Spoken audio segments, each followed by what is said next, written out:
सो guys finally हमारे पास staff and welfare inspector exam के लिए आरआरबी की तरफ से डिटेल नोटिफिकेशन आउट हो गया है।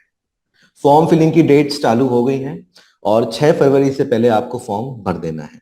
ठीक है। आज के इस वीडियो में हम स्पेसिफिक होकर बात करेंगे कि आखिर वो कौन सी एग्जाम की डेट है जो हम प्रिडिक्ट कर सकते हैं। हुआ क्या है, इस नोटिफिकेशन में एग्जाम की डेट से रिलेटेड कोई भी जानकारी हमें नहीं मिल रही है और लिखा गया है कि आरआरबी इन ड्यू कोर्स इसको नोटिफाई करेगा। ठीक है।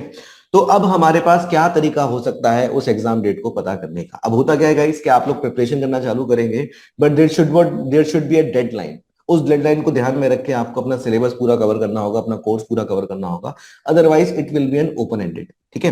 तो अब सबसे अच्छा तरीका क्या हो सकता है एग्जाम डेट को पता करने का? तो बहुत ही आसान तरीका जो हम निकाल सकते हैं वो है कि 2019 के नोटिफिकेशन में जाके हम कुछ कुछ जानकारियां ले लें, उस दौरान एग्जाम डेट कब हुई उसको देख लें और क्या एक्सटर्नल सर्कमस्टेंसेस उस टाइम पे थे उनके बारे में थोड़ा सा जिक्र कर लें। ठीक है। तो आइए एक बार शुरू करते हैं। और ह्यूमन पेरिटस ने स्टाफ एंड वेलफेयर इंस्पेक्टर के लिए फुल फ्लैश कोर्सेज लॉन्च कर दिए हैं। हमारी जो लाइव क्लासेस है वो 20 ऑफ जनवरी के अराउंड से शुरू हो रही है, तो accordingly you can take the details on the website itself. Detail के लिए आपको सीधे गूगल पे ह्यूमन पेरिटस डालना है एंड आप डायरेक्टली ही उस वेबसाइट पे पहुंच जाएंगे। ठीक है।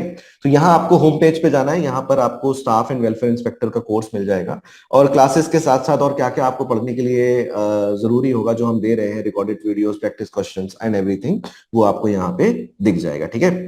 तो आइए शुरू करते हैं और अब हम एक बार इस पे पहुंच जाते हैं। ठीक है। तो गाइस एक्सपेक्टेड एग्जाम डेट 2019 के एनालिसिस के हिसाब से हमें क्या पता चलता है। तो 2019 में जो एग्जाम का फॉर्म फिलिंग आया था उस टाइम का जो सेंट्रलाइज एम्प्लॉयमेंट नोटिस था वो जो था उसकी डेट्स क्या थी उसको एक बार देख लेते हैं।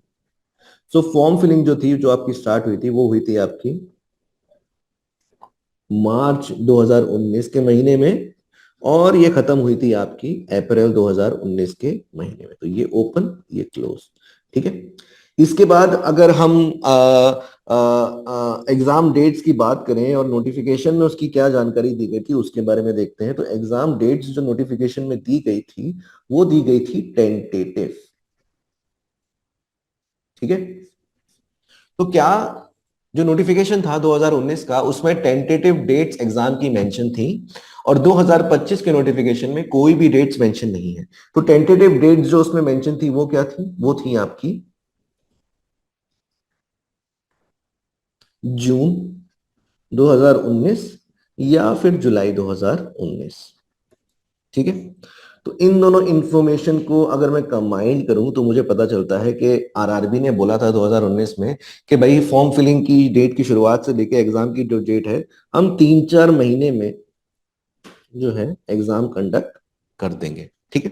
तो टेंटेटिव लिखा है यानी कि ऐसा जरूरी नहीं है कि वो इसी दिन करेंगे और ऐसा हुआ भी नहीं। एग्जाम डेट्स की बात करें जो कि एक्चुअल है वो कितनी थी? वो थी आपकी दिसंबर 2020 और जनवरी में भी ये एग्जाम कुछ कुछ जगह हुआ था। ठीक है। तो यानी कि अराउंड 20 to 21 मंथ्स के बाद ये एग्जाम हुआ। अगर निकालें इसको तो 9 9 और 12 कुछ 20 21 महीने बाद ये एग्जाम हुआ जो कि एक्चुअल है। ठीक है। 20 से 21 मंथ्स के बाद ये एग्जाम हुआ।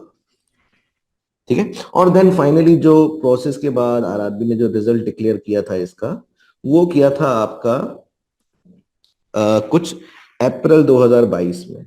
और उसके बाद भी गाइस भर्ती नहीं हुई थी क्योंकि उसके बाद जो डॉक्यूमेंट वेरिफिकेशन का प्रोसेस होता है वो अलग अलग आरआरबी ने अलग अलग टाइम दौरान किया। तो मार्च 19 की जो प्रोसेस चालू हुई थी उन कैंडिडेट्स के लिए वो कहीं जाके मेरे हिसाब से अप्रैल लास्ट 2022 के लास्ट में या फिर अप्रैल 2023 के शुरू में खत्म हुई होगी। तो 3.5 से 4 साल लग गया। ठीक है। इतना ज्यादा टाइम लग गया।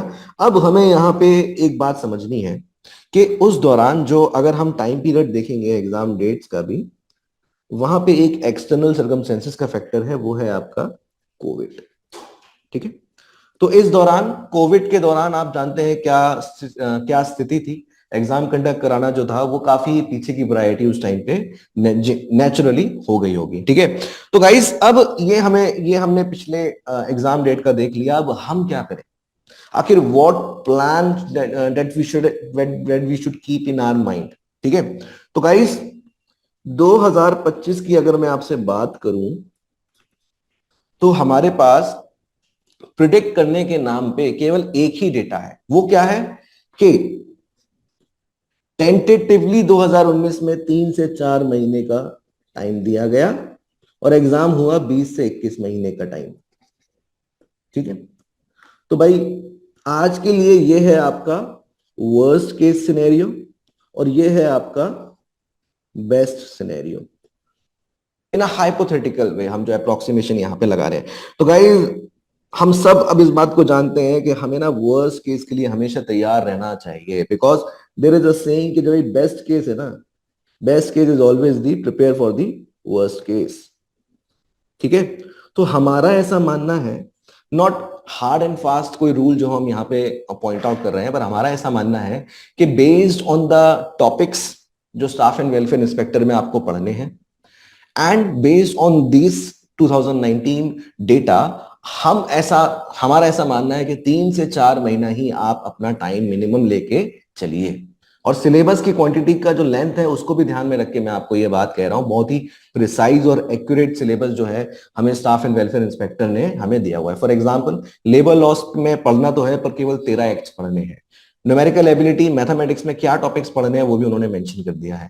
नंबर ऑफ क्वेश्चंस कितने आएंगे एक पर्टिकुलर कीवर्ड से, फॉर एग्जांपल कंप्यूटर नॉलेज से, तो वो भी हमें पता है। तो इतना प्रिसाइज होके जब हमारे पास सिलेबस है तो हमारा ऐसा मानना है कि you guys should prepare for the worst case and 3 to 4 month जो है आप अपने प्रिपरेशन के का टाइम पीरियड रख लीजिए।